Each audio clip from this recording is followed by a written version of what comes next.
Can you all hear me now?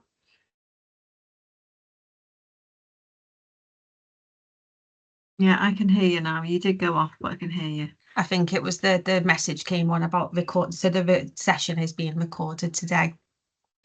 So yeah, just to say thank you for everyone who's come on the call. The session is just a bite site, really, an hour, just to give you an overview of local Healthwatch general functions, really. David from Healthwatch Knowsley is going to give you an overview of our enter and view process as well, and then each of the local Healthwatch will give you a snapshot, really, of a piece of work they've undertaken in terms of engagement and how you can engage with them moving forward.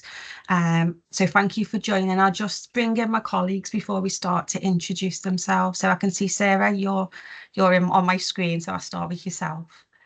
Hi, I'm Sarah Thwaites from Healthwatch Liverpool. Thanks. Do we have David?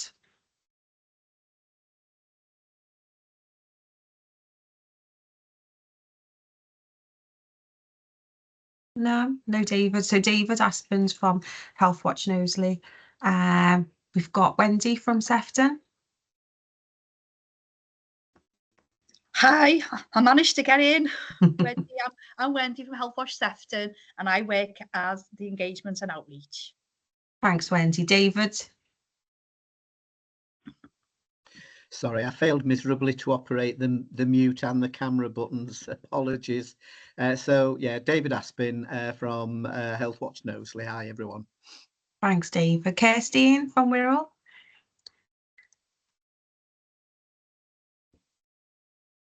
I think you're on mute. I don't know whether Kirstine's frozen, actually, from my screen. I think she could have done, couldn't she? Yeah. Oh, I'm just. Did Kirsty, you hear me okay? Sorry, it went off. No. Do you want to introduce yourself? Oh, and again. Yeah, hi everyone. From Healthwatch Wirral. Nice to see you all today. Thanks, Kirstine. And unfortunately, Jane from Healthwatch St Helens couldn't join us today, but there are a few slides from Jane which I'll present on their behalf.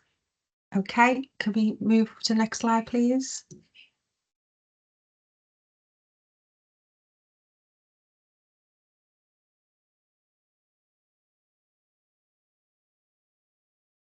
Oh, I think I can move them. That's great. So just a few slides about Healthwatch in general, really. So Healthwatch in each of your, no matter what borough you live or work in, you've got a local Healthwatch that's your health and social care champion, which is an independent organisation that can support local people to have their say, but also organisations to engage with local people as well. So just some points really around, we believe that services and providers can best improve services by listening to people and their experiences, about including everybody into the conversation, particularly those whose voices aren't listened to, comparing lots of different experience, and that helps us to identify patterns and learn from what is and what isn't working. The feedback that we gather, we hope, needs to lead to change, and for organisations and providers that listening really isn't just for listening's sake, and they really do take on board what local people share. And as a Healthwatch, always to remain independent and impartial while working with partners to get pieces of work done. Healthwatch gives local people and communities a stronger voice to influence and challenge how health and care services are provided. It says it within Sefton, but obviously that's across all our boroughs. We have the power to enter and view services, which David will touch on shortly. We influence how services are set up and commissioned. So all local Healthwatch on this call and across the England, really, we have seats on our local place boards, but also we have seats on NHS Cheshire and Merseyside boards and committees, and that includes the main NHS Cheshire and Mersey board too. We produce reports based on local feedback. which we share with providers, and you'll find them on our websites as well. And we provide an information and signposting service to local services and people. We've also got a national body, Healthwatch England, who work nationally on our behalf, and we all submit our feedback into Healthwatch England so they can look at what are the key trends and themes across England as well. I'll just briefly touch on our signposting and information service. So many of the calls and inquiries we receive are from people who are distressed, and we have a duty of care to keep people safe while getting them the help they need. Just some examples of people we will work with: people who have difficulty contacting health and social care services, and that could be due to communication or technology barriers as well. People who are socially isolated, could be frail or housebound residents, those with no family or other support to assist them. People who are managing multiple health problems, often long-term physical and mental health conditions. And inconsistency in healthcare service as well, again, due to communication where maybe adjustments are needed as well. And I think people who come through to our services, their needs can vary due to the resources as well that they have available. So that could be in terms of lack of personal support, it could be financial or other factors that they need support with as well. Some of us across the patch provide an independent complaints advocacy service ourselves in Sefton, St Helens, and we will provide that service. It's outsourced in Liverpool and Knowsley, and I'm sure the local Healthwatch in your area, if you get in touch with them, can point you in the right direction if someone needs support. So we have a service which supports individuals who may want to make a complaint about the NHS, and that can be in terms of a hospital, GP practice, dentist, or any NHS funded care, including NHS funded care homes as well. I'm going to hand you over to David now, who's just going to touch on our powers to enter and view. Thank you, Diane. So, yeah, this is a presentation that I made to our own Safeguarding Adults Board in Knowsley back in September. So I've been asked to share it with everybody today, which I'm really pleased to do. So Diane's touched on this already, but it's important to say that Healthwatch has certain powers, certain legal powers to help it fulfill its role. And one of those powers is that authorised representatives are given the powers to enter premises that provide health or social care services. So there's some examples on the slide there. So NHS trusts, local authorities, anybody providing medical services, so your GPs, your opticians, pharmacies, and local authority services as well.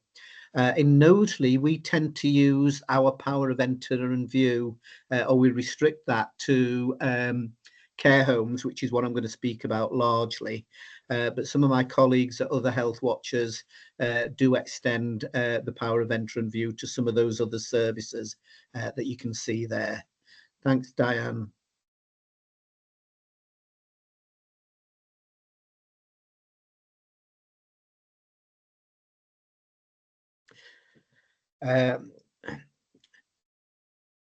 These aren't coming in the order that I prepared them, but that's okay. I'm happy to talk about them. So when we do an enter and view, we're sometimes asked, is this another inspection? Because care homes receive inspections, don't they, from CQC and from the local authority in various guises. So it's important to say that Healthwatch enter and views are not a formal inspection process, and they're not part of any audit either. If we can I suppose, focus on the thought that our primary objective is to get the view and experiences of service users. Then that carries across to our enter and view function as well. So it's a way for us to gain a better understanding of local health and social care services by seeing them for ourselves, but also to actually talk to residents in care homes in this case, and perhaps their families as well, to get that sort of service user aspect, and to encourage them to make comments about their experience. So our role is to do that, and then following any visit, to make comments and recommendations, usually within a semi-formal report based on what we've seen and what we've heard. We also use our enter and view visits to, sorry, my phone's just decided to ring. We also use our enter and view visits to sort of follow up initiatives that we're aware of in Knowsley, that we know should be happening. So I've given an example there of a falls reduction process that exists in Knowsley. And as part of that, local care homes were provided with some additional training and with some equipment in the shape of lifting cushions, that sort of thing. So it's a good sort of cross-checking exercise that when we go into care homes and speak to the management there, we can ask, you know, have you had the training? Have you had the equipment? Has it made a difference?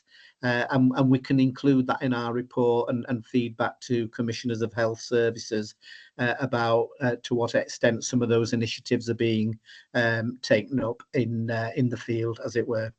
Thanks, Diane.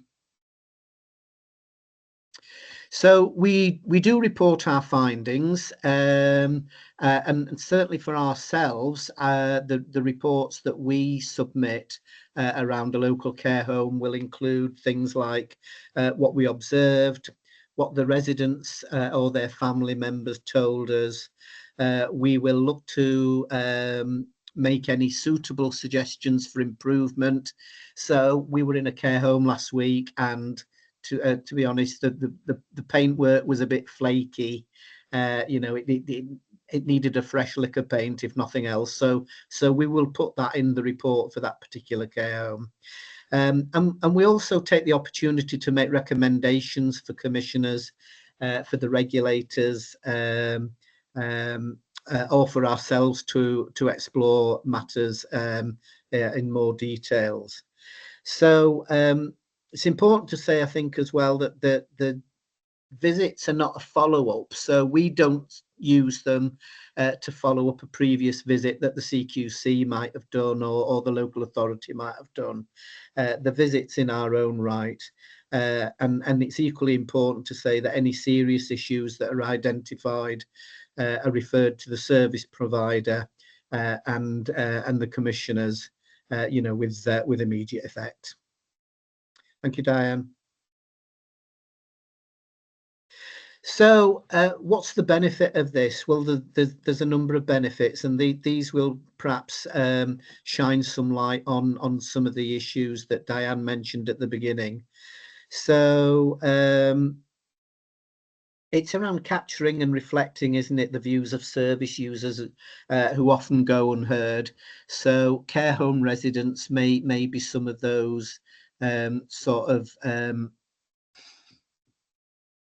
not quite hard to reach, but members of public who don't often have the opportunity to be heard. So we're offering an independent, we're offering an independent service. We're a trusted party, so lay people with whom residents sort of may feel more comfortable speaking to us, because we're not the local authority, we're not social services. We've mentioned engaging carers and relatives. Often it's about identifying and sharing best practice. So we often observe in some care homes things done not quite as well, I suppose, as we've seen in other care homes. So we can include those recommendations in our reports, as I say, around sharing best practice. Encouraging providers to engage with local Healthwatch as a critical friend. So some of it is about, I suppose, promoting our own services and encouraging local authorities to use the facilities that we can bring to the table. We're gathering evidence at the point of service delivery, and we're spreading the word about local Healthwatch.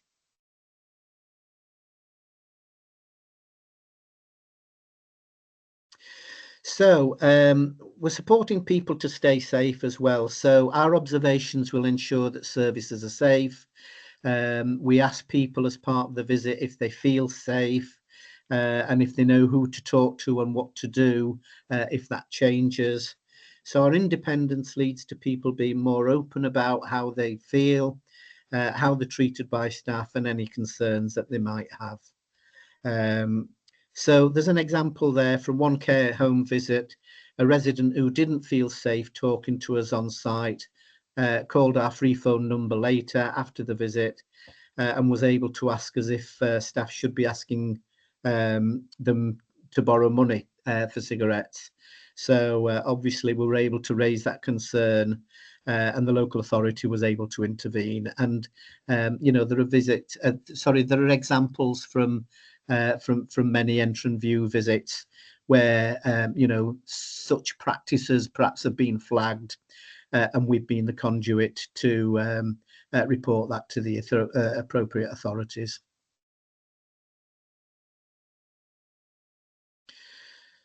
That one of yours, Diane? Yeah, thanks, David. So that's our interim view process, and I should have mentioned at the beginning, if you've got any questions, we'll take them at the end, or you can pop them in the chat, and we can look at those towards the end of the session.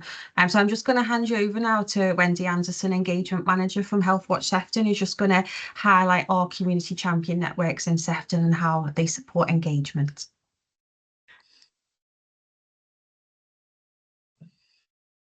Brilliant. Thanks, Diane. Yeah, so today I'd just like to talk to you about, as a Healthwatch Sefton, how we work to gather feedback from local people. So going back where we started, we decided on the idea of developing a network of local voluntary community faith sector groups. And we did this when we were actually Sefton Links. It was before we were Healthwatch Sefton. And what we thought is as a small Healthwatch, you know, how do we gather the voices of the local community and get out there quite widely?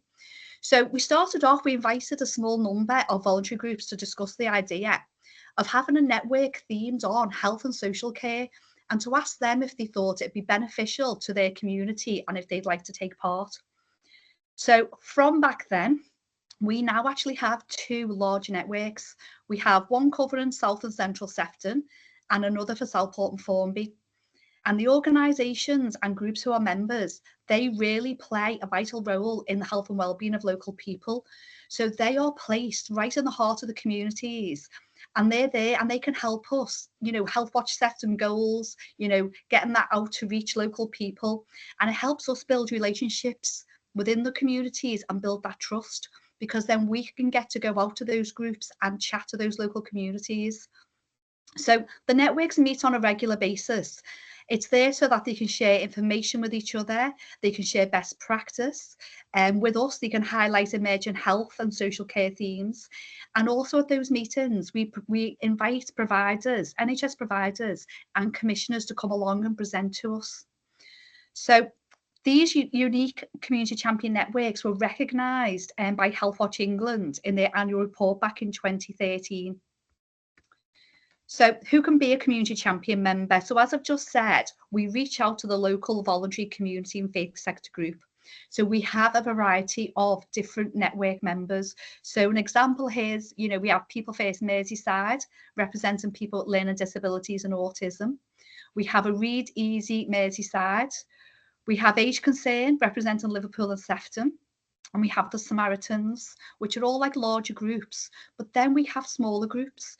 So we've got one called Home from Home, and this is a small not-for-profit service, and they provide early support for adults living with early onset dementia.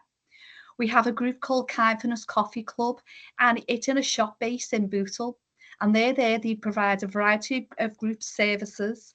They promote emotional and social well-being, and they're there to help reduce social isolation and loneliness and build self-confidence with residents.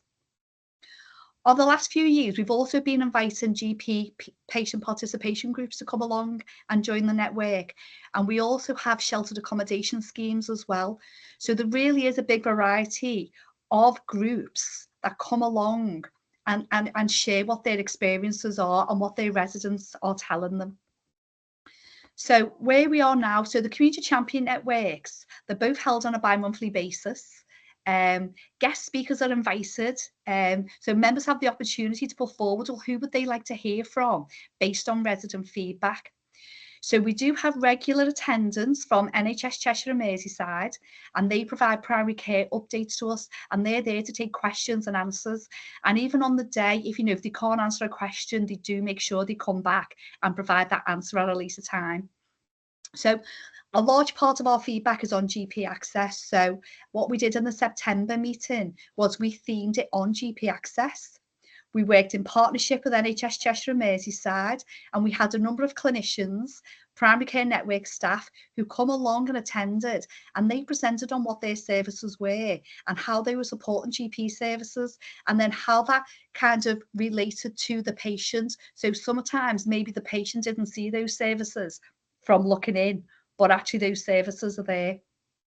We also have a number of other speakers. So Merseycare actually comes along on a regular basis.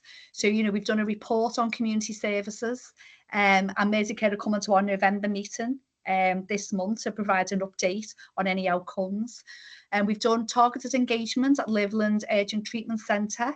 And again, Merseycare have come along so that they can tell our members exactly what that service offers, so that residents are aware of what they can go to the Urgent Treatment Centre for. And we've also heard from the independent chair of Sefton Adult Safeguarding Partnership about her role. So on an ongoing basis, we hold the meetings, but as a Healthwatch, we go out and we visit those groups as well to gather residents' feedback. And then when I've been out and gathered that feedback, we email each other. So I think a big part of Healthwatch is, and to build those relationships, is let them know, okay, we've been out, this is what's happened, these are the themes that have been raised. And then to ask the Champion Network members, are your residents, are they raising anything similar? Tell us so that we know about it. So a recent example, just to let you know about, I'd gone out to like a food pantry, which is part of our network, chatting to residents, and a lot of them were telling me about issues around what are the surgeries, C4 Village surgery. It's been closed for a long time. They didn't understand why it was still closed. They felt there was a lack of communication from the surgery. And I fed this back into the network via email. So then all the network members said, well, actually, I've got a group in C4. Would you like to come along and hear their experiences and their concerns? So that's how it works for us. We get out and get wider and find out, what impact it's having on more residents. So from this, we have produced a report. Diane's actually submitted it for us to the local commissioners, and Diane keeps us up to date by ensuring that it's kind of tabled regular at the place meetings, so that the issues are being heard and listened to and acted upon by the commissioners and by the provider. So from this, I continue to go out to groups in C4. I was there last week. And I just continue to let them know, you have shared with us, and this is where we're up to at the moment, because I think you've got to give them that feedback. We've had a lot of other themes raised that we've been able to act upon as well. So for Merseycare, there was issues around booking phlebotomy appointments. We've had issues now raised about another surgery in our area, the Hightown surgery. And because of that, because of the network, we're now planning targeted engagement in the Hightown area. And we've raised the concerns with both the commissioner and the provider. So our aim really at Healthwatch Sefton and all the Health Watchers is to build those relationships in the communities and gain the trust so that they know we are working on their behalf, and also that we work with the NHS providers and commissioners as well to make sure that they're listening and hearing the local people. So I think that's all really about the Community Champion Network. I just want to kind of give you a little understanding, because if you think about, you know, in Sefton, we've got myself and another part-time worker on engagement. So for us to be able to gather that feedback and experiences from local people, we needed to develop that really good working relationship with our local voluntary community and faith sector groups. Thanks, Wendy. That's really useful as well. And you can go on to each of our local Healthwatch websites to find out more about what people have spoken about today. And I'm sure if you need the slides from this as well, I'm sure there's a way myself, Joan or Hannah can get them out to yourselves as well. Thanks, Wendy. I'll just pass you on now to Sarah from Healthwatch Liverpool. Hi, I've got lots of slides, but I'm just going to flick through them quite quickly just to give you a little bit an overview of two pieces of our work. So one of the key pieces for us at the moment is we lead on learning disability and neurodiversity engagement. So Liverpool didn't have strategic partnerships for either group and needed to set them up. So we've got an engagement lead who's got lived experience herself of autism and ADHD, who leads that work and engages with both groups. And it's bringing people together in a subgroup, but also a whole range of different flexible ways in which people can engage. So she goes out to places where they are. There's voice notes. There's whatever people can opt in and out in whatever way works for them as part of that. And so some of the work that's come out from that is there's a joint strategic needs assessment that's being produced based on lived experience input, and services have started to make changes, and we're soon going to have strategies out for both groups. And people are feeling more included and knowing that what they say matters. And this is just some of the examples from one of the subgroups where she asked them about the barriers that people experienced when they access services, and you probably can't read any of those, but there's a whole load of different issues, and those have been raised with particular services, and finding a lot of patterns and trends between them and able to address them. And this was an image that was created with input from people in the group of all the extra things that's going on in the head. This was from our neurodiversity work. When somebody's at an appointment and they may just seem withdrawn or disengaged, all the other things that were going on, so all the questions they had in their mind, all the sensory overload, the stimuluses, all the questions, and we've circulated that quite widely with health providers and partners, so they can start to think about, okay, what else do we need to do to make our services as approachable and accessible as possible, and understand that there's often a lot more going on behind the surface. I think this is quite hard to read on here, but this was one of the slides that was fed back from the neurodiversity group. They were talking about the issues around mental health support and the difficulties when people with additional issues relating to autism were sometimes being seen as being in mental health crisis, and that how the two issues were often misunderstood, and how mental health services and crisis services weren't designed for people with autism related needs and feeling that they're inaccessible. So there's I haven't got time to go through all of that, but it's just to give you an idea. They were the issues that people in those lived experiences groups thought were really important to share on mental health services, and they've been shared with mental health service providers. And we've been talking to people, trying to get conversations going about different coping strategies, because we know that some people have some quite unhealthy coping strategies, and we know that for example, self-harm and suicide comes up quite highly as the cause of early death from people with autism. And we wanted to have conversations with people about, okay, well, actually, how can we support people to have different coping strategies and address issues before it gets to that point? Different set of appearing slides. This is from the learning disability work and some of the issues that they wanted us to raise. So one of the things they've been saying is that they feel that they're a person with many needs, not a label or diagnosis, and that especially where they had other issues as well, that they didn't feel that their needs were being met. That's across services more generally. They feel that services don't communicate. So they say that they have to explain themselves over and over again, and they felt that was especially difficult if they're talking about their mental health and their learning disabilities. And that they want to be listened to. Somebody saying, I know me best, I know what I need support with. I'm feeling that isn't how services generally work for them. And wanted to be included with an honesty in every step of the process. And I would say that needs to apply to safeguarding work as much as it does to decisions about what support people receive in the first place.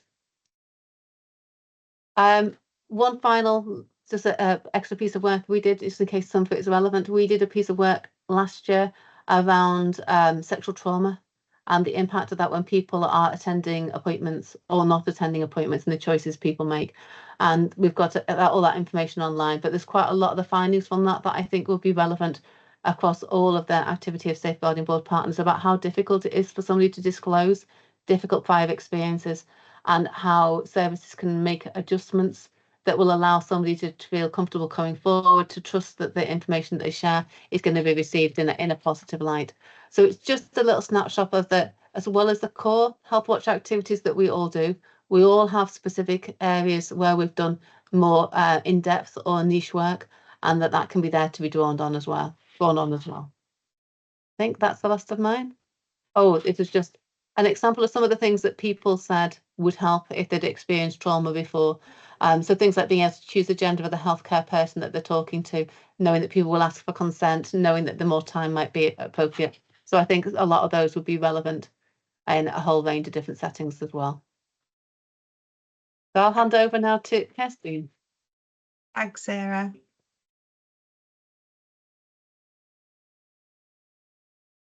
Hello. Can you hear me okay? Thanks, Sarah. We can. Okay. I haven't synced my screen with yours. Okay, well, I'm going to talk today a little bit about a specific area of work and how that links with safeguarding for us. So as well as attending and being members on the Safeguarding Partnership Board, as with our colleagues in other areas, we carry out a wide range of statutory duties, as well as other local spaces, and upon the key trends and themes that we're told about through speaking with people. I'm going to spend a few minutes talking about a training programme that we've developed over the last few years for frontline staff, and we've been delivering that recently with GP staff, those people on the front line, on receptions, and how this came about, how it helps to raise the issues that Sarah's just talked about around vulnerability.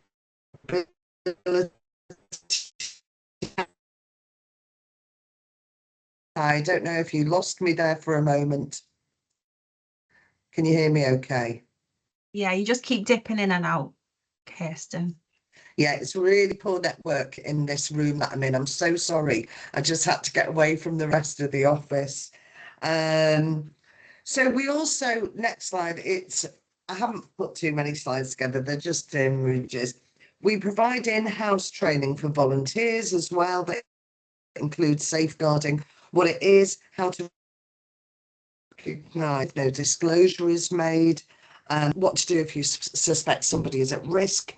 And the bespoke care navigation training has been developed as part of the work we've been doing with Wirral Primary Care Network, looking at enhanced access and primary care access recovery plans, and seeing how that makes appointments more readily available or not to the local people in Wirral. So we've been carrying out a year-long piece of research around that. We've been observing how this enhanced access offer of appointments impacts on local health and care system, whether it makes a difference at A&E, and also how our primary colleagues are addressing health inequalities. So again, mentioning back to what Sarah was saying, in how they're allowing and offering their services to as wide a range of people as possible, which is part of the new GP primary care access recovery plan. A critical aspect contributing to the success of this PCARP was ensuring the staff were trained to become care navigators. And that is about making all the interactions with patients count and making sure they're seeing the right people for the care they need. Care navigation really can help staff and GP practices understand the nature and urgency of patients' requests for help or care or for an appointment. And And it really is about navigating the patient to the right help for that care, for what they need on the day. People with care and support needs, such as older people, people with disabilities, those people who tend to be more neglected, or suffer from one of the types of abuse. It was crucial to increase delegates' understanding of this and to explain that certain patients may be seen as an easier target, as David was saying earlier, and may be less likely to identify it as abuse or to report it to anybody. So it's important for these reception staff that I was working with to understand those kind of issues. People with communication difficulties maybe have had a stroke, have dysphasia, have a cognitive impairment, can be particularly at risk because they're not able so easily to alert others. We also help them set up a range of ways to communicate with patients that didn't involve texting or writing. We created booklets that they kept on their reception areas with images on, numbers, maps, dates, so they could actually use it as an aid to communication. The 4-day training we put together helps delegates learn about the experiences people may have had, what's available locally, so fitting in with our local third sector colleagues, and ends with a large marketplace event where their colleagues come along and see what the care navigators have been learning. They also get to meet people from services dealing with domestic violence, rape and sexual abuse, talking therapies, diabetes, carers groups. The training includes topics such as trauma-informed working, mental health, suicide, conflict management, adverse childhood experiences, and how to boost their own self-care and not to succumb to compassion fatigue, because that's something we quite often hear about our people calling GP receptionists.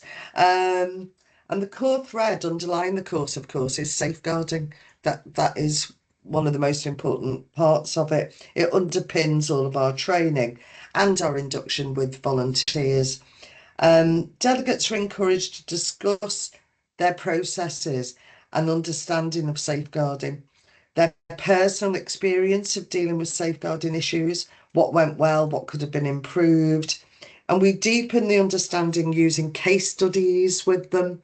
And they often share situations that they've come across themselves and talk about how they maybe could have dealt with that differently, or whether they thought what they did was sufficient. Yeah, it's just, we make sure we also use the JSNA insight into the state of the borough, so they understand their patients better regarding reading age, neurodiversity, and things of that nature. So they really get an idea of vulnerability, signs, how to help the patients who are coming in. We are involved with our third sector organisations and groups, and we bring them along to meet the delegates so they get a really broad knowledge of what's out there for patients, not just seeing the doctor. It might be that they talk to them about joining a group. They're perhaps a former carer, and there's a group for people who have lost their loved one but still identify and carry out their same routines. The final training session is open to everybody in the practice. So we've been doing this with primary care networks. So it might have been 4-5 practices that I'm training at once. But the last event is for everybody to come along. We co-produce an information booklet with the people on the course that touches on a lot of these issues and identifies them as their care navigator champion within their practice, so other people can get in touch with them and get help, their knowledge about local support services, and help them to navigate patient care by 100%. Thanks. That's the end. Thanks, Kirsty. You were just slightly breaking up then, but I'm sure if people have got questions, they can ask you at the end. That was really useful. Okay, there's just a few slides from Healthwatch St Helens, which, as I said, Jane unfortunately couldn't be on the call today, so I'll just run through them for Jane. So this is around their work to make things feel personal for the people, residents of St Helens. So people in St Helens don't always feel like decisions made across Cheshire and Merseyside are often about them. So Healthwatch St Helens believe it's important that local people feel that local people belong to Healthwatch St Helens, and it's their experiences and health and well-being that's important to them. Jane just wanted to share some examples of how they promote themselves to local residents. So for the last 6 seasons, they've been sponsoring St Helens rugby players, which is quite unique. When I saw this, I was like, oh, it's really interesting. So there gives just a few examples of some of the players they've sponsored over the years. And the reason why St Helens did this was because people love the rugby. They've had lots of positive feedback about the support for the team and the players that they've sponsored. And as part of that sponsorship, the name of Healthwatch St Helens is announced when the players score a try. They appear in matchday programmes and they attend events that enable Healthwatch to network and tell people about who they are and what they do.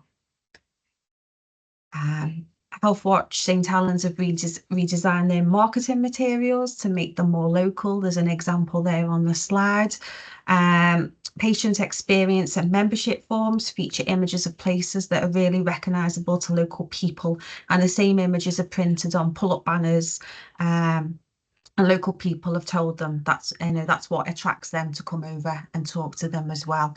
So as you can see there's the Dream, St Helens Stadium, World of Class, and St Helens Town Hall as well. They've currently got a promotional campaign which is running at 3 local leisure centres across St Helens, and that involves half-hour voiceovers that promote both Healthwatch offer and any volunteering opportunities that they have.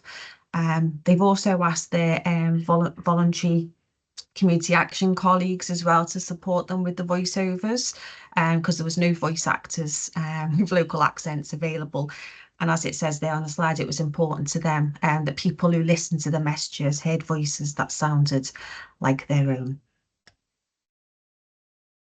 Okay, so that's just a brief overview from St Helens, and I'll hand you over now to David from Healthwatch Knowsley, who I know, David, you've shared some slides outside of this, so we'll make sure that they're forwarded on to anyone who needs them.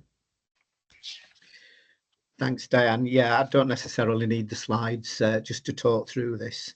So Diane, during her introduction, referenced that Healthwatch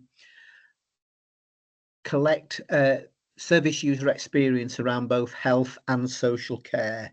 And I think one of the truisms is that many Healthwatch find that voluntary feedback from our local population is more readily received around health than it is around social care. So sometimes we really have to make the effort to go out and find useful information, I suppose, around people's experience of social care. But with some effort, it is possible. And this next bit is really just about sharing an example of that.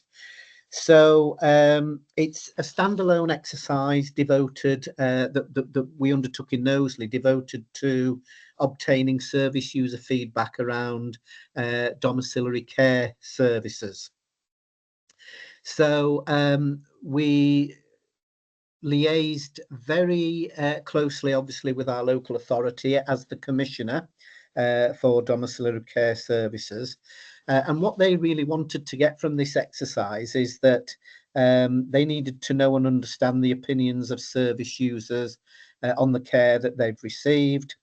It's an opportunity for to independently collect feedback from domiciliary care services. And again, Diane referenced our independence and the importance and benefits of that on an earlier slide.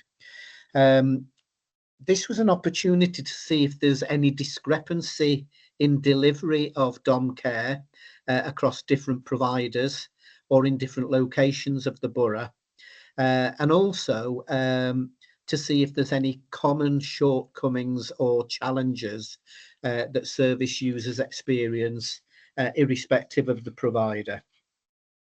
So just a little bit of background to the landscape of Knowsley, which were important for this particular exercise. So there are over 800 service users, and we couldn't possibly speak to all of them. There are 41 individual service providers who were commissioned. And so I suppose the challenge there was to ensure that we looked at a fair sampling of those different providers as well.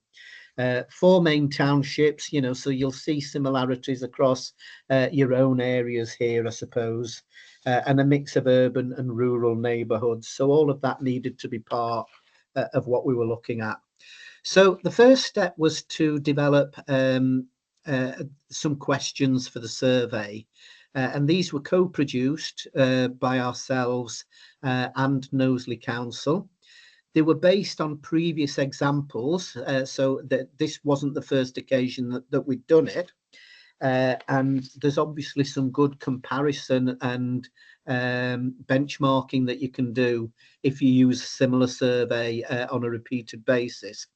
But having said that, there were some additional or revised questions because the service had moved on a little bit since we last looked at it. In order for local Healthwatch to do this effectively, there needed to be some data sharing. And so as a minimum, the sort of information that we needed the local authority to share with us were names and addresses of the service users, a telephone number, because this was going to be a telephone survey and we needed to get in touch with people. And also useful to know which of the 40-odd care providers were providing care to each of those individual. So we were fortunate that we've got a data sharing agreement in place between ourselves and the local authority to facilitate this sort of exercise. And there's probably something there around the relationship and the levels of trust that exist between those organisations, which are really important to do this exercise. Just a little bit about the methodology. So our aim was to include ultimately feedback from 80 service users in the final report, and you'll understand you don't get the views of 80 service users by telephoning 80 people. You've got to set your targets a little bit higher than that, because you know there will be some failed calls, that sort of thing. So how did we determine who we were going to contact from those 800 odd service users? Well, what we looked at was we looked at the caseload volumes of the various commissioned services, and we tried to replicate that. So, for example, if one service provider accounts for 25% of the service users, then we need to include them as 25% of our calls, I suppose, is what I'm trying to say. We saw on the database that we received that inevitably 1 or 2 clients had been repeated, so we didn't want to make repeated calls, so we cleaned up the database a little bit. Some of the clients we noticed were registered with more than one provider. That might have been genuine, or it might have just been an oversight, so we tidied that up a little bit. Some of the service providers listed didn't have a telephone number listed against them, so there's little point selecting them because we wouldn't be able to call them. So it was things like that that we did to narrow it down and hone it down to approximately 160 telephone calls we wanted to make to try and get the target. What we did before we made any telephone calls, though, was we contacted our selected clientele by post, and we sent a letter explaining about the domiciliary care, what was happening, why it was happening. It carried both the Healthwatch logo and the local authority logo. It included assurances from the local authority that it was a valid request that was coming from Healthwatch. It explained that they would receive shortly a telephone call and what that process would be. And we included with that correspondence a copy of the survey questions, because sometimes if people can familiarise themselves with what they're going to be asked, they can formulate the thinking a little bit in advance. So that was included. We then conducted the telephone survey that was undertaken by members of the Healthwatch team over a 2 or 3 week period.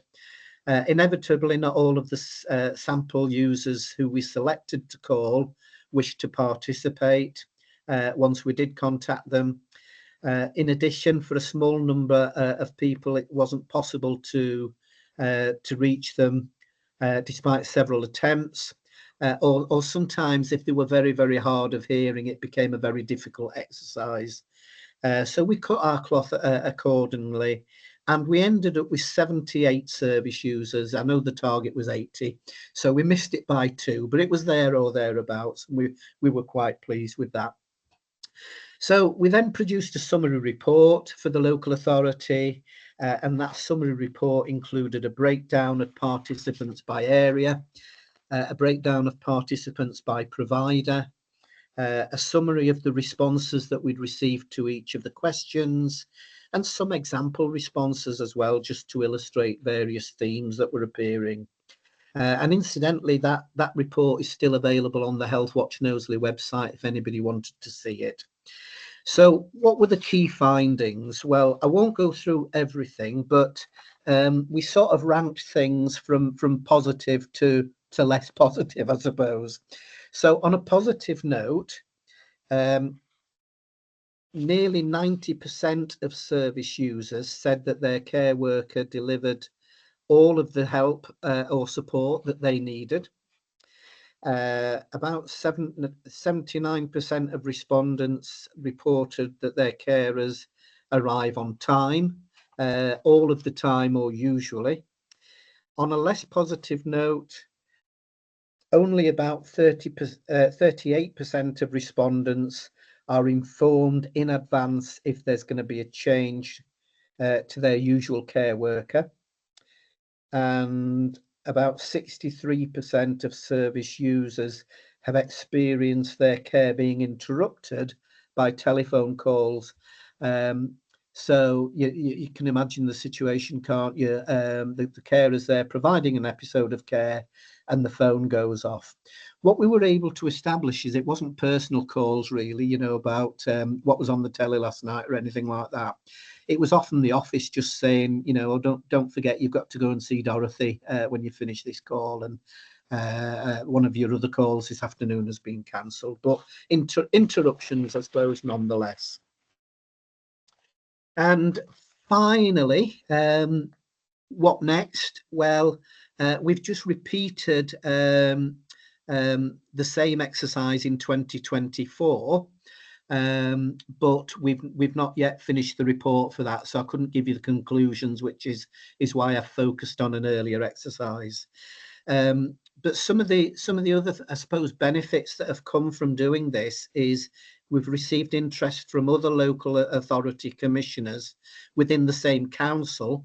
Oh, I didn't know Healthwatch could do that. You know, maybe you could do something similar for my service.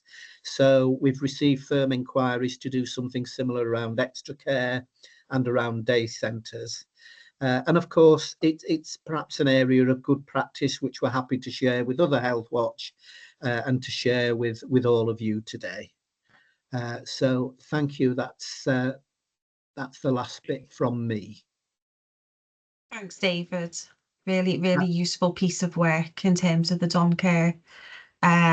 And I know we're coming to the end of the session. So it was just moving forward, really. It was just to, obviously, this session to give you a bit of a flavour as to, you know, the key roles of your local Healthwatch and some specific pieces of work and how we engage with local people. But it would be great to start to think about possibly how you could work in partnership with your local Healthwatch and to ensure that any pieces of work that you're planning to undertake, or, you know, how you listen to people you engage with, can be done independently and ensure that people remain safe. David touched on enter and view visits, and we also do something locally that we call listening events, which are very similar, but they're not the formal enter and view where we can go into local hospitals or provider settings and listen to people. And again, we welcome you to come to us if you need something like that from us, because they are a transparent and independent way of you being able to gather feedback. And support the promotion of information as well, which your services may produce. So we've all got websites, we produce newsletters, some of us have membership. So it's just about how we can support you to get key messages out to residents that might not be part of any broader systems as well. There may not be time for questions. I know there was a few in the chat. And the last slide really is just our contact details, which, as I mentioned, if you do go on, do an internet search, you will be able to find us. And we're all members of our safeguarding adult boards as well. So you'll be able to get our details from there as well. So Hannah or Joan, I don't know if it's worth taking the slides down. And just to see if anyone's got any quick questions they wanted to ask. Or Joan, if you want to do a final remark, we've got Melanie who wants to ask a question. Yeah, do you want to ask a question, Melanie? Yeah, apologies. I don't know why you can't see me. Oh, there you go. So hi, my name's Mel Harrison. I'm the named nurse for looked after children in Knowsley. One of our big issues we've got is for our young people leaving care and the transition to adult services. And I was just thinking, with some of the support that you've mentioned there, whether I catch up with you, David, outside of this, and we look at maybe putting links to the Healthwatch on the health passports for children leaving care, so we can empower them to engage with you, especially the PAs, especially around a number of young people who've been on the waiting list for ADHD, ASD assessments and them not getting fulfilled. And then they have to start all over again when they then go into adult companies, adult services. So I think it'd be really good if we could have your support, David, and maybe attend some of the care leavers meetings with me and see what we can do from that perspective. I don't know whether that's something I can link in with you for. Absolutely. What a great idea, Melanie. Yeah, happy to do that. Brilliant. I'll give you an email. Thanks for that. That's good. Has anyone else got any more questions? Quiet, aren't you? You're eating soup. Okay, I'd just like to say thank you so much. It was so informative. So, it shows such dedication to your cause as well. Thank you a lot. We have recorded this session, so it will be available to individuals. Seeing lots of messages drop in here about very interested, and thanks. And thank you, everybody.